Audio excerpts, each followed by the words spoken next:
যাদের মাইগ্রেন আছে না তাদের আলাদা কোনো শত্রুর প্রয়োজন হয় না। কেন বললাম এই কথা? দাঁড়াও, সবুর করো, সব বলছি। আজকে 23তম দিন। যারা জানো না তাদের উদ্দেশ্যে বলে দিই, আমি শতাব্দী দাস।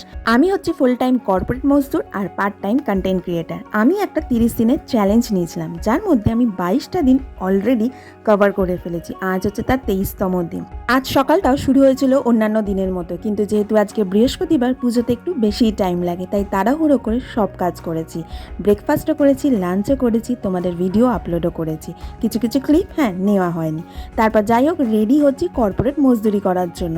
বাইরে দেখে বৃষ্টি স্টার্ট হয়েছে। এটা প্রায় দিনই হচ্ছে, ঠিক বেরানোর সময়তেই বৃষ্টিটা হচ্ছে, আর মোটামুটি হালকা ভিজেই অফিসে ঢুকতে হচ্ছে। এখান থেকেই সূত্রপাত শুরু। যাই হোক, কোনো ক্রমে ঘেমে নিয়ে বৃষ্টিতে ভিজে অফিসে তো গেলাম, ঠিকঠাক মনের মতো বাসে সিটও পাইনি। কাজকর্ম করার পর গেছিলাম একটা বন্ধুর বার্থডে সেলিব্রেশন করতে।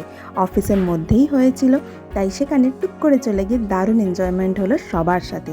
বিকেলবেলাটা বেশ ভালো মতো বার্থডে সেলিব্রেশন হলো। এই হলো আমাদের বার্থডে গার্ল। বার্থডে আজ ছিল না, আগে ছিল, বাট সেলিব্রেট আমরা আজকে করলাম। অনেকদিন বাদে সবার সাথে দেখা হয়ে বেশ ভালোই লাগলো। একটা সুন্দর সময় কাটিয়ে তারপর চলে গেলাম কাজের উদ্দেশ্যে। বাকি কাজটা কমপ্লিট করতে হবে তো, নাহলে তো আবার বেরোতে পারবো না।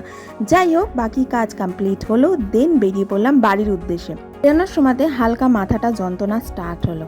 বাসে তো উঠলাম, উইন্ডো সিটও পেলাম, রাস্তায় একটুখানি জ্যামও ছিল। সবকিছু মিলিয়ে একটা অস্বস্তিকর পরিবেশ সৃষ্টি হচ্ছিল, যেটা আমার ভাল লাগছিল না। ব্যাস শুরু হলো আমার মাইগ্রেনের পেন, যেটা আস্তে আস্তে এবার বাড়তে লাগলো। ওষুধ সবসময় ক্যারি করি, বাট ওষুধ খেয়ে আমার একটু ঘুমানোর দরকার, বা চোখ বন্ধ করে অন্ধকার জায়গায় থাকাটা বেশি পছন্দ।